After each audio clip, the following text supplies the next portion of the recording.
Hello everyone, it's Matt again. I thought I'd make a second video and move from the Beach Boys over to the Beatles. Been doing the albums of the Beatles in order and ranking the songs in order of my preference for each album. And so with that we come to what I like to refer to as sort of the stepchild of the Beatles album catalog, the third cousin twice removed record that nobody quite knows what to make of. It's Yellow Submarine, of course, and this album came out in January of 1969. This is my well-worn American copy that I got, I want to say around 1975 or 1976.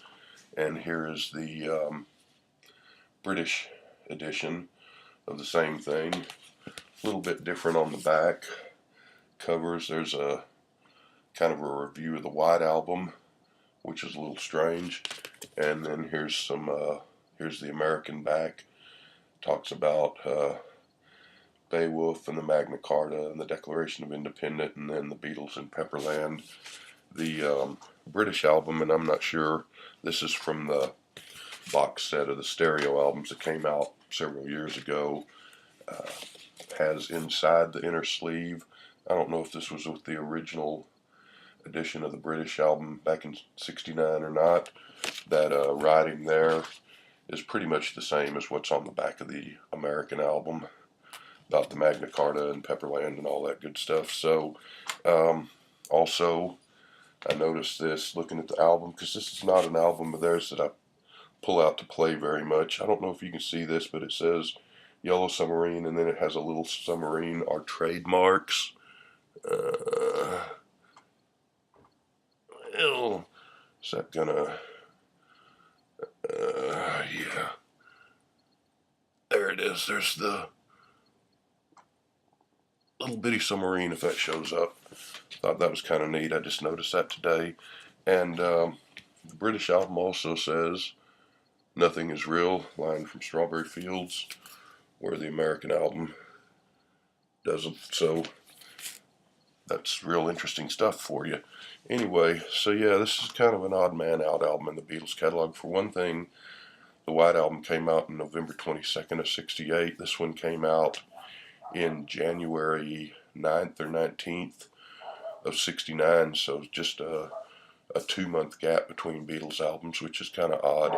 In fact, this went to number 3 in England and it went to number 2 in America. The reason it was number 2 in America was that the White Album still held the top spot and blocked Yellow Submarine from topping the charts. So it's one of those rare Beatles albums that didn't hit number 1. It's also kind of odd because the movie Yellow Submarine came out in June or July of 1968, premiered in England and London in June or July. I'm assuming it came out in America around about the same time. So the album comes out in January of '69, so you've got the movie out with the songs in it, and the soundtrack album doesn't come out for 6 months, which is kind of odd. It's and I know the movie got good reviews and was popular. I don't know if it stayed in the movie theaters for 6 months. I kind of doubt it. The it's a kind of a hybrid album like Magical Mystery Tour was, where in England originally Magical Mystery Tour, of course, was a double EP set. They don't really do EPs in America. They had put out some Beatle EPs in '64, maybe one in '65. They didn't sell too well over here. They did a bunch of Beatle EPs over in England. But in America, they made Magical Mystery Tour, of course, into an album. The first side had the songs from the film Magical Mystery Tour. The second side, they just took the, sorry, I'm still kind of under the weather here. They just took the 45s from 1967 that hadn't been on Sgt. Pepper and put them on the backside. Not telling you anything you don't know, but Penny Lane, Strawberry Fields, All You Need Is Love, Baby You're a Rich Man, all that stuff. This one, they had considered putting out as an EP, which would have had the 4 songs of the film and probably Yellow Submarine as well. It'd be kind of strange not to have the title song. And they'd even gone so far as to think it out to, they were considering putting Across the Universe as a kind of a bonus track on the EP, which wouldn't have been the version that ended up on Let It Be, but the earlier version that was on that World Wildlife Fund album that had the girls singing on it. They nixed those plans probably because they didn't want to put an EP out in America because they don't really sell, even though in this case they may have, because it would have been Beatles songs that you couldn't get anywhere else at that point in time, so maybe it would have sold, but they wanted an album. So you end up with this kind of strange Beatles album that side one of the record is Beatles songs, and even at that, two of the songs had already been released. Um, you have Yellow Submarine, the title track, which had been on Revolver, of course, and had been on the flip side of Eleanor Rigby, um, like 2 years earlier. And you have All You Need Is Love, which had just been a single in 1967 and had been on the Magical Mystery Tour album. So you really only get 4 new Beatles songs, and 2 of them had been recorded around the time of Sgt. Pepper, but not included on that album, and 2 of them had been written and recorded right around the time of this album because they needed 4 new songs for the movie. So this is also a strange album because unlike the other Beatles albums, the British albums anyway, are all albums that the Beatles had worked on and planned to do, even the soundtracks for Help and Hard Day's Night. This one was purely a contractual obligation album. The band had, back in 1963, I suppose, had signed a deal with United Artists to do 3 movies. Of course, they did Hard Day's Night in 64 and Help in 65. They didn't do anything in 66, and by 66, 67, certainly by 68 and early 69, the band no doubt felt that they had, grown beyond the need to do Hard Day's Night and Help type movies, which would have been kind of odd in 1968, great as those movies are. So they weren't really interested in doing another movie. Someone came up with the idea, I believe it was a guy named Al Brodax, I'm not sure how you say his name, who had been responsible for the Beatle cartoons in America, which the band were not fans of. But he or someone else came up with the idea of, why don't we do an animated movie, kind of like a Disney film, base it on the song Yellow Submarine. The band thought that that's not a bad idea because basically we don't have to do anything. They didn't even use their voices, the Beatles' voices in the movie. And so they thought, that's great. We get the contract fulfilled, we'll make some money off of it, and we really don't have to do much anything other than they want 4 songs. We got 2 songs sitting around that we recorded a year or so ago. We just give them that, and then we come up with 2 more songs, and we're done. So, and I don't think, from what I've read, that the Beatles were expecting this to even be that good of a movie. They didn't care. They just wanted to not have to bother with coming up with another film idea and have the contract fulfilled. So they end up seeing the movie, an early version of the movie before it's released, and they think, hey, this isn't so bad. They actually really like it, and they agreed to do that little cameo part at the end where they appear in person in the end of the movie. Interesting thing, well, maybe interesting, I don't know. Like I said, the Beatles didn't do their own voices. They hired actors to do the Beatles' voices. One of the actors, I don't know if y'all watch the British comedies, the Britcoms, but Keeping Up Appearances, that shows up on PBS every Sunday night. That's the Hyacinth Bouquet, the bucket lady, the guy that plays her brother-in-law Onslow in that show. And I think that show was on from like the 80s to the 90s. Not sure the exact time. But anyway, Onslow, the guy that plays Onslow in that movie, is the guy that did the voice of Paul in Yellow Submarine. Also, I've read that the Beatles, when they saw the movie, each one of them liked the person that did the voice for the other 3, but didn't like the one who did the voice for them. So Paul liked the George, John, and Ringo voice, but didn't like the Paul voice, and so forth. Vice versa for all of the other 4 Beatles anyway, or the 3 Beatles. So there's that. So basically with this you get 4 new Beatles songs, or new Beatles songs, because I guess they were new to the public because they hadn't been released, but a couple of them were a year or 2 old. So you get the 4 new Beatles songs, you get 2 songs already released, and on the flip side you get no Beatles music. You get George Martin music that was used in the soundtrack of the film, and it's just sort of orchestrated classical pieces of film soundtrack music. So that's where the idea for the EP came in originally.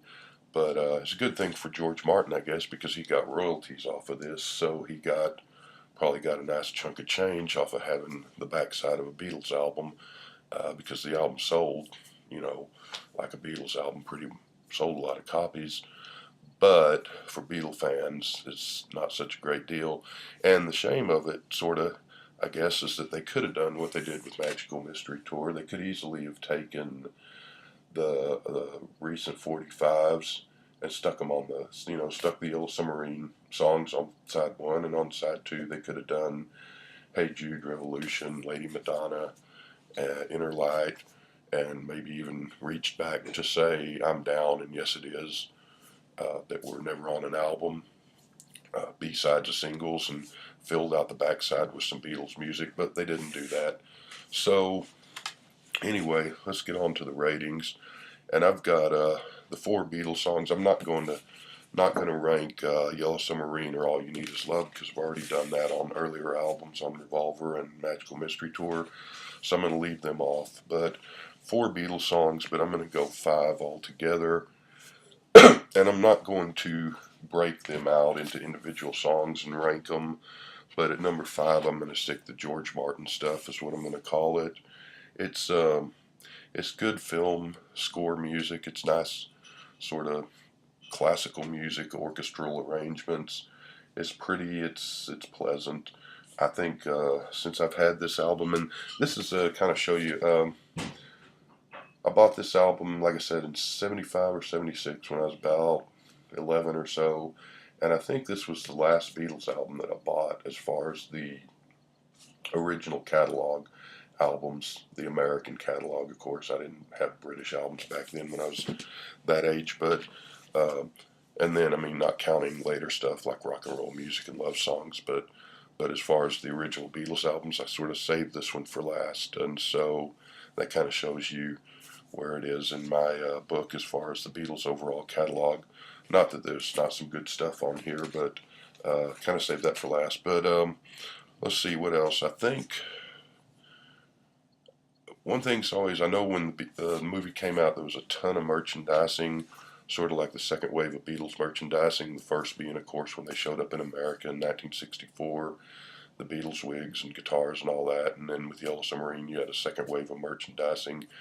I swear, because in '68 I would have been, I don't know, four or five or whatever, when the movie came out. I swear I can remember cereal, and I don't remember what it was like, Apple Jacks or Cheerios or whatever, but that came with, you bought cereal back then in those days, and you got a prize in the box of cereal.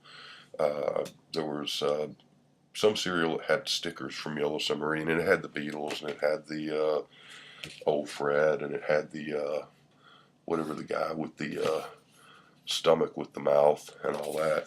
Because I remember having those stickers when I was a little kid and sticking them on the door of my bedroom. And I think I might have gone to see the movie when it first came out when I was a little kid. I think my brothers or someone went and took me.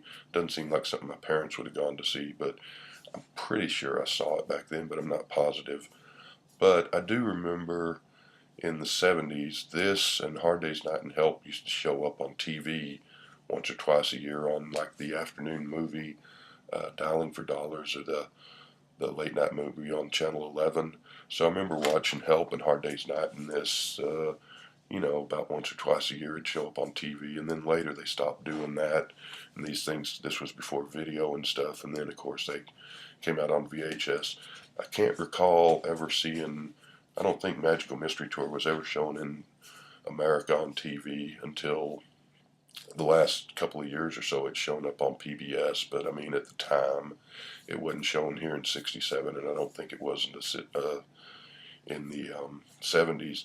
First time I ever saw Magical Mystery Tour was actually at a Beatle Fest in Chicago in '78, and I think I had seen that it played like a midnight movie once or twice. And I don't remember ever seeing Let It Be on TV. I don't know, maybe it was shown, but I don't remember that. And I saw that on a midnight movie a couple of times. But anyway, I do remember seeing this in the 70s. Yeah, throughout the 70s when I was fifth, sixth, seventh grade. So okay, let's. So yeah, number five. I picked the George Martin stuff. There used to be, and I don't really distinguish between them because they're pretty bland. And in the 30 some years that I've had this album, I would say that I played it today, flipped it over and played it when I first got the stereo box set of these albums, which was I think these came out in 2011, 2010 or something. I played them all through and I played it then, so that's 5 or 6 years ago. But really, when I got this back in 75, 76 up until now, I think I've flipped this album over and played the George Martin stuff not more than 5 or 10 times.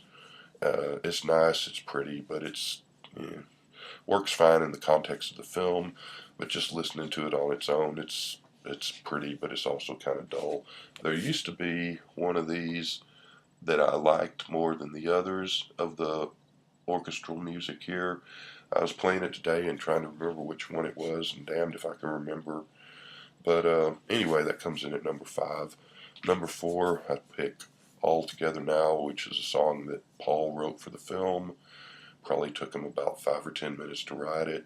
Probably took him not that much longer to record it. It's a upbeat, happy, kind of sing-along kids song. It's a very slight song, not much to it. It's not terrible, but it's not anything great. And, you know, uh, it's just okay. So that's number four. Number three, Only a Northern Song. I used to think this song was kind of boring. I've grown to like it quite a bit in the years since. It's one of George's organ-based songs, and it's kind of a slow song, but it's not as slow and laborious as, say, Blue Jay Way. It's about his displeasure with his his cut of the Beatles publishing rights. A little bit psychedelic. It's got some good stuff in it, so I do like that song quite a bit. And actually, George shines on this album because he's got two of the four songs, so and they're both really good. Second song, number two, I go Hey Bulldog. Just a great upbeat rock and roll song and very driving, raucous. They're having fun. It's a John Lennon called it a good song about nothing, which is just kind of some nonsense, but wordplay, John Lennon wordplay. Love it when they start barking and start talking about how they already have grandkids or. Sounds like they're having a lot of fun. The guitar's great. The bass is great. It's a good song. And number one is George again. It's All Too Much. Just probably, I don't know if it's the very last, but one of the last of the psychedelic songs of theirs. And it shows that George could do the psychedelic bit just almost as good as John and maybe better than Paul. So just that screaming feedback guitar at the first, the crazy, I think it's trumpets in there, the percussion, the lyrics, the singing. This one here is on the album, I think, is only 3 or 4 minutes long, but there's actually an 8-minute version of it. So just a great song. And while this album is probably, if I was to rate the original 13 British Beatles albums, this would be number 13. I always kind of liked the album. I just wish they would have filled outside two with 45s, Hey Jude and Lady Madonna, like I said. But for what's there, it's kind of insubstantial, leftover recycled Beatles songs, but even those are great. And, All Together Now is no great shakes, but Northern Song is pretty good song. Bulldog and It's All Too Much are great songs. So I guess it's sort of cool that this happened. However, it happened that because of they needed songs for a film that they weren't really interested in doing. Because otherwise, they probably never would have written All Together Now and Hey Bulldog, because those were written specifically for the film, if I'm have my information correct. But the other two, Northern Song and It's All Too Much, probably would have just sat around unreleased. I mean, I'm sure they would have eventually been bootlegged and they would have been put out on an anthology or something. But so it's good that they were able to get out. Overall, on this album, uh, I guess I'd give it like a 7.5 or an 8. It's just kind of an odd, sticks out like a sore thumb type album, I guess. But for what it is, it's pretty good.